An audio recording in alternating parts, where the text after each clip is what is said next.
kapoy na pero padayon sa gihapon. Tanan kaya nung karga tapas nga pang abuhian. Para sa pamilya bisan init. Tanan kaya nun para sa buwas tamlak sang kabataan.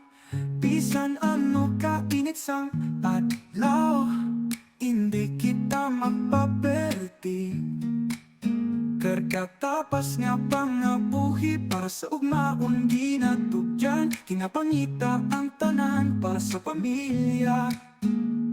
Kinasulay, kinaagwan, kabisan damo problema. Apang madula lang ina sa pagpuli sa balay. Kay si Toto kag Inday nagahulat kay tatay na makapuli sa balay.